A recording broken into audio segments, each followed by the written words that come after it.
Hi అండి. Random Telugu life style vlogs.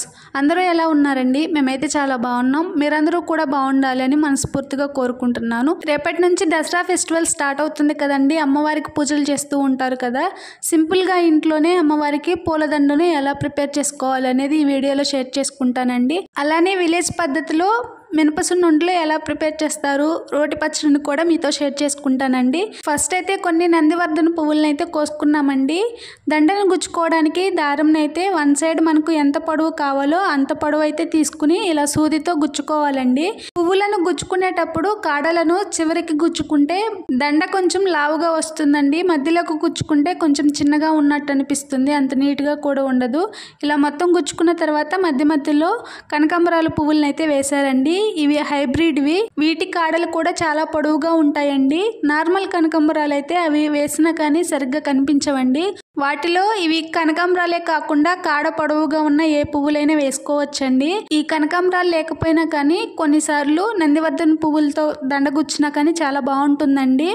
ఇలా కనకాంబరాలను కూడా నందివర్ధన పువ్వులు ఎలా అయితే గుచ్చుకున్నామో సూదితో అలానే మధ్య మధ్యలో గుచ్చుకుంటూ ఉండాలండి. ఇలా రెండింటిని కలిపి మనకి ఎంత పొడవైతే కావాలో దండని అంత పొడవైతే రెండు వైపులా గుచ్చుకుని సపరేట్గా గుచ్చుకోవాలండి. గుచ్చుకుని ఇలా అయితే కట్టుకోవాలి.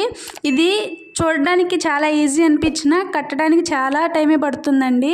ఎందుకంటే ఒక్కొక్క పువ్వు గుచ్చి చేయడానికి రెండు వైపులా సపరేట్గా చేయడానికి. దండ మొత్తం పూర్తయిన తర్వాత ఇలా ఉందండి. మీకు ఎలా అనిపించింది అనేది కామెంట్ సెక్షన్లో కామెంట్ చేయండి. నచ్చితే ప్లీజ్ లైక్ చేయండి. తర్వాత మినుములతో సున్నుండలు చేయడానికి మినుములు అయితే చేసుకుంటున్నామండి. నేనైతే ఫస్ట్ మినుములను ఇలా చాటతో చేయడం రాక కింద పోసి ఏరుతూ ఉంటే అలా చేస్తే ఈ రోజు మొత్తం చేసినా కానీ అవ్వవు, నేను చేస్తానని అమ్మమ్మ అయితే తీసుకుని చేస్తుందండి. చాటలో పోసి ఇలా నేముతూ ఉంటే మట్టిగడ్డలు అయితే అడుగుకు వెళ్ళిపోతాయండి, మినుములు అయితే పైకి వస్తాయి. అలా చేసిన మినుములను మళ్ళీ కింద పోసి ఇంకా మట్టిగడ్డలు ఏమైనా ఉన్నాయేమోనని చెక్ చేస్తున్నానండి. ఈ మినుములను అయితే సున్నుండలు చేయడానికి ఏరుతున్నామని చెప్పాం కదండి. ఒక్క మట్టిగడ్డ ఉన్నా కానీ పిండిలో కలిసిపోయి పిండి మొత్తం పాడైపోతుందండి. అందుకని 1-2 సార్లు చెక్ చేసి అయితే ఫ్రై చేసుకోవాలి. నార్మల్గా మినుములను గార్లకు కానీ టిఫిన్కి కానీ నానబెట్టుకున్నప్పుడు మట్టిగడ్డలు ఏమైనా ఉన్నా అడుగుకు వెళ్ళిపోతాయండి నానిపోయి. వాటికైతే ఇంత బాగా క్లీన్ చేయాల్సిన పని లేదండి. చేసిన తర్వాత అయితే మట్టిగడ్డలు ఇలా సపరేట్ అయిపోతాయండి. మినపసున్నుండలకు మాత్రం మినుములను వేయించుకుంటాం కాబట్టి అందులోనే ఉండిపోయి పిండి పట్టించుకునేటప్పుడు అందులో కలిసిపోతాయండి. టేస్ట్ అయితే అంతగా బాగోవు. అందుకని 1-2 సార్లు చెక్ చేసుకుని వేయించుకుంటే సరిపోతుందండి. అలా చేసినా కానీ ఇందులో కొన్ని మట్టిగడ్డలు అయితే ఉన్నాయండి. పెద్దవి అయితే పోయాయి, చిన్న చిన్నవి అక్కడక్కడైతే ఉన్నాయి. వాటిని కూడా క్లీన్ చేసి వేయించుకున్నాము. ఈ మినుములను వేయించుకునేటప్పుడు కూడా ఎక్కువ ఫ్లేమ్ పెట్టి అయితే వేయించుకోకూడదండి. నిదానంగా సిమ్లో పెట్టుకుని వేయించుకోవాలి. ఎక్కువ ఫ్లేమ్ పెట్టి వేయించుకుంటే త్వరగా వేగిపోయినట్టు అనిపిస్తాయి కానీ టేస్ట్ అయితే అంతగా బాగోవండి. కొన్ని అయితే పచ్చి పచ్చిగానే ఉంటాయి లోపల. అందుకని సిమ్లో పెట్టుకుని నిదానంగా వేయించుకుంటే లోపల వరకు బాగా వేగి టేస్ట్ కూడా చాలా బాగుంటాయండి. హై ఫ్లేమ్లో పెట్టుకుని కనుక వేయించుకుంటే త్వరగా వేగిపోతాయి, మెత్తగా ఉంటాయి, టేస్ట్ కూడా అంతగా బాగోవండి. కొన్నిసార్లు మాడిపోయి చేదుగా అయితే ఉంటాయండి. వీటిని నిదానంగా లో ఫ్లేమ్లో వేయించుకుంటే ఇవి మొత్తం బాగా వేగిన తర్వాత మంచి స్మెల్ అయితే వస్తాయండి. కొంచెం కలర్ కూడా చేంజ్ అవుతాయి. అప్పుడు స్టవ్ ఆఫ్ చేసుకుని ప్లేట్లో వేసుకుని చల్లారి పెట్టుకోవాలండి. ఇవి బాగా వేగాయో లేదో తెలుసుకోవాలంటే 1-2 మినుముల్ని తీసుకుని కొంచెం చల్లారిన తర్వాత పప్పు గుత్తుతో కానీ ఏదన్నా రాయితో కానీ కొడితే 2 ముక్కలు అవుతాయండి. అలా అవుతే బాగా వేగినట్టు. అలానే కొంచెం బియ్యంను కూడా తీసుకుని ఇలా లైట్గా గోల్డెన్ బ్రౌన్ కలర్ వచ్చేంత వరకు వేయించుకోవాలండి. బియ్యంని వేసుకోవడం వల్ల టేస్ట్ బాగుంటాయి, అలానే తినేటప్పుడు నోటికి అంటుకుపోకుండా ఉంటాయండి.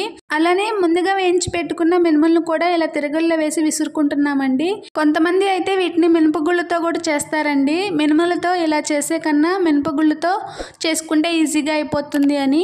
కానీ మినుములతో చేసిన దానికి మినపగుళ్ళతో చేసిన సున్నుండలకి టేస్ట్ అయితే చాలా డిఫరెన్స్ అయితే ఉంటుందండి. ఇలా మొత్తం విసురుకున్న తర్వాత వీటన్నిటిని క్లీన్ చేసుకోవాలండి. ఇలా చేయడం వల్ల వాటిపైన ఉన్న పొట్టు అయితే కొంతవరకు పోతుందండి, మొత్తం అయితే పోదు. కొంతమంది అయితే ఈ మినుములను ఇలా విసురుకోకుండా డైరెక్ట్గా అలానే పిండి అయితే పట్టించుకుంటారండి. ఇలా మినుములను ఇసిరి క్లీన్ చేసిన తర్వాత పిండి అయితే పట్టించుకొచ్చారండి. ఇందులో మినుములు ఎంత క్వాంటిటీలో అయితే తీసుకున్నామో అదే క్వాంటిటీలో బెల్లంని అయితే యాడ్ చేసుకుని నెయ్యి కూడా వేసి సున్నుండలు అయితే చేసుకుంటారండి. అలానే ఈ పిండిని ఫ్రిడ్జ్లో పెట్టుకుని కూడా లేకపోతే నార్మల్గా అయినా స్టోర్ చేసుకోవచ్చండి. ఎక్కువ రోజులు పురుగులు పట్టకుండా ఫ్రెష్గా ఉంటుంది. ఫ్రిడ్జ్లో అయితే ఇంకెక్కువ రోజులు అయితే ఉంటుంది. సున్నుండలు చేసిన వీడియోని లాస్ట్లో యాడ్ చేస్తానండి. ఇవి మొత్తం చేయడం అయిపోయిన తర్వాత ఈవినింగ్ కర్రీలోకి పచ్చడిని అయితే చేశానండి. అందుకోసం ముందైతే టమోటాలు, బీరకాయ, ఎండుమిరపకాయలను ఇలా కట్ చేసుకుని అయితే పెట్టుకున్నానండి.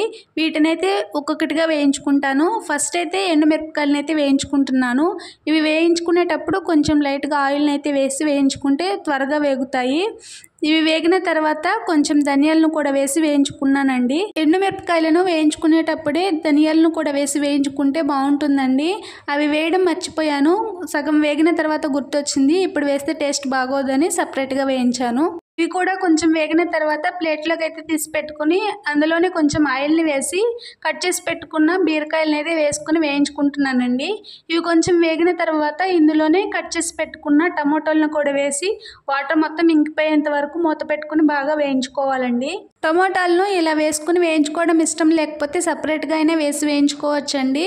ఇలా మొత్తం వేగిన తర్వాత స్టవ్ ఆఫ్ చేసుకుని చల్లారిన తర్వాత రోటి పచ్చడి చేసుకుంటే సరిపోతుందండి. టమోటా ముక్కలు వేసిన తర్వాత వాటర్ మొత్తం సపరేట్ అయ్యి ఇంకిపోయి కొంచెం బాగా మెత్తగా వేగి ఇలా ఆయిల్ సపరేట్ అవుతూ ఉన్నప్పుడు టేస్ట్కి తగినంత చింతపండును కూడా వేసి వేయించుకోవాలండి. ఇలా ముందుగానే చింతపండును వేసి వేయించుకోవడం వల్ల చింతపండు కొంచెం మెత్తగా అయ్యి రోట్లో వేసి దంచుకునేటప్పుడు త్వరగా నలుగుతుందండి. అలా కాకుండా డైరెక్ట్గా వేస్తే దంచడానికి కొంచెం ఎక్కువ టైం అయితే పడుతుంది. ఇలా చింతపండు కూడా కొంచెం మెత్తగా అయిన తర్వాత స్టవ్ ఆఫ్ చేసుకుని పచ్చడిని ప్రిపేర్ చేసుకుంటే సరిపోతుందండి. మరీ ఎక్కువసేపు అయితే వేయించుకోకూడదు. ఇలా పచ్చడి కోసం అన్నీ ప్రిపేర్ చేసి పెట్టుకున్న తర్వాత ఒక్కొక్కటిగా వేసుకుని దంచుకోవాలండి. ఫస్ట్ అయితే ఎండుమిరపకాయలు కూడా వేసి అందులోనే టేస్ట్కి తగినంత సాల్ట్ను కూడా వేసి దంచుకోవాలండి. ఇలా సాల్ట్ని వేసి దంచుకోవడం వల్ల ఎండుమిరపకాయలు త్వరగా మెత్తగా అయితే అవుతాయండి. ఇవి మొత్తం మెత్తగా నలిగిన తర్వాత చింతపండును కూడా వేసి దంచుకోవాలండి. ఇలా చింతపండు కూడా మెత్తగా నలిగిన తర్వాత ఇందులోనే టేస్ట్కి తగినంత వెల్లుల్లిపాయలను కూడా వేసుకోవాలండి. ఇవి ఫస్ట్లోనే వేయడం వల్ల టేస్ట్ అయితే బాగుంటుంది. కొంతమంది అయితే వీటిని లాస్ట్లో అయితే యాడ్ చేస్తారు. ఇవి కూడా కొంచెం నలిగిన తర్వాత ముందుగా వేయించి పెట్టుకున్న బీరకాయ, టమోటా ముక్కలను కూడా వేసి మెత్తగా దంచుకోవాలండి. ఇవి వేసిన తర్వాత కొంచెం నిదానంగానే దంచుకోవాలండి. ఎందుకంటే ఏ రోటి పచ్చడి చేసినా కానీ ఫస్ట్లో ఎండుమిర్చి కానీ పచ్చిమిర్చి కానీ దంచుకుంటూ ఉంటాం కదండి. అందులో వాటర్ కన్సిస్టెన్సీ అనేది ఉండదు. వేయించుకుంటాం కాబట్టి ఎలా దంచుకున్నా కానీ బాగానే ఉంటుందండి. అవి గ్రైండ్ చేసి మిగిలినవి యాడ్ చేసేవన్నీ కొంచెం వాటర్ కన్సిస్టెన్సీతో ఉంటాయండి. ఏ పచ్చడి చేసినా కానీ అవి వేసుకునేటప్పుడు కొంచెం నిదానంగా దంచుకోవాలి. ఎందుకంటే అవి కొన్నిసార్లు చింది కంట్లో కానీ మీద పడుతూ ఉంటాయి. ఇలా నిదానంగా మెత్తగా దంచుకున్న తర్వాత చివరిలో జీలకర్ర, కట్ చేసి పెట్టుకున్న ఆనియన్, అలానే సాల్ట్ను కూడా చెక్ చేసుకుని ఇలా బౌల్లో తీసి పెట్టుకుంటే సరిపోతుందండి. టేస్ట్ అయితే చాలా బాగుంటుంది. వేడివేడి అన్నంలో నెయ్యి వేసుకుని తింటే ఇంకా బాగుంటుంది. ఇలా రొట్టి పచ్చళ్ళు మీలో ఎంతమందికి ఇష్టమో కామెంట్ సెక్షన్లో కామెంట్ చేయండి. తర్వాత మినపసున్నుండలను నేను ఎలా ప్రిపేర్ చేసుకున్నాను అనేది మీతో షేర్ చేస్తానండి. ఫస్ట్ అయితే నెయ్యిని అలానే పిండిని సపరేట్గా పంపించారండి. పార్సల్ వేయించుకునేటప్పుడు అందులో అయితే వేశారు.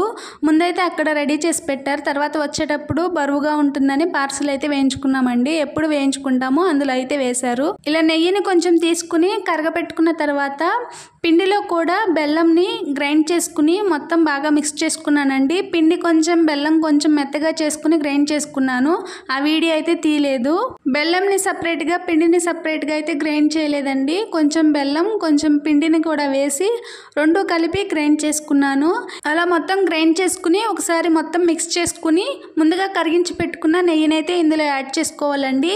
ఒకేసారి మొత్తం అయితే యాడ్ చేసుకోకూడదు. కొంచెం అయితే యాడ్ చేశాను. ఈ నెయ్యిని వేడిగా ఉన్నప్పుడే పిండిలో అయితే మిక్స్ చేసుకోవాలండి. సగం అయితే నెయ్యిని వేసి ఇలా మొత్తం బాగా మిక్స్ చేసుకున్న తర్వాత వేడిగా ఉన్న నెయ్యిని యాడ్ చేయడం వల్ల బెల్లం కరిగి పిండికి అయితే బాగా పడుతుందండి. అలానే నెయ్యి కూడా త్వరగా పీల్చుకుంటుంది. టేస్ట్ కూడా బాగుంటుంది.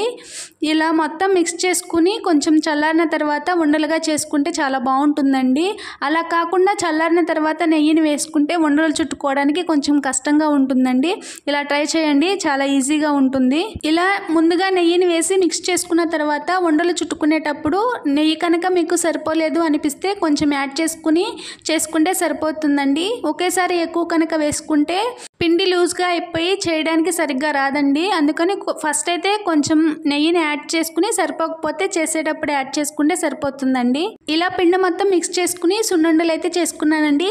చాలా త్వరగా అయిపోయాయి. వేడిగా ఉన్న నెయ్యిని మిక్స్ చేయడం వల్ల ఇలా ఉండలు చుట్టుకోవడం చాలా త్వరగా అయిపోయాయండి. టేస్ట్ కూడా చాలా బాగున్నాయి. కావాలి అంటే ఇందులో డ్రై ఫ్రూట్స్ని కూడా వేయించుకుని వేసుకోవచ్చండి. ఇలా ఒకసారి మీరు కూడా ట్రై చేయండి. టేస్ట్ అయితే చాలా బాగుంటాయండి. అంతేనండి ఈ వీడియో మీకు యూస్ఫుల్ అనిపించి నచ్చితే ప్లీజ్ వీడియోని లైక్ చేసి ఛానల్ని సబ్స్క్రైబ్ చేసుకోండి. పక్కనే ఉన్న బెల్ ఐకాన్ని యాక్టివేట్ చేసుకోవడం వల్ల నేను ఇలాంటి వీడియోస్ పెట్టిన వెంటనే మీకు నోటిఫికేషన్ అయితే వస్తుంది. అలానే ఇప్పటి వరకు సబ్స్క్రైబ్ చేసుకుని సపోర్ట్ చేస్తున్న వాళ్ళందరికీ థ్యాంక్ యూ అండి. మరొక మంచి వీడియోతో మీ ముందుకైతే వస్తాను. Thanks for watching. Keep smiling.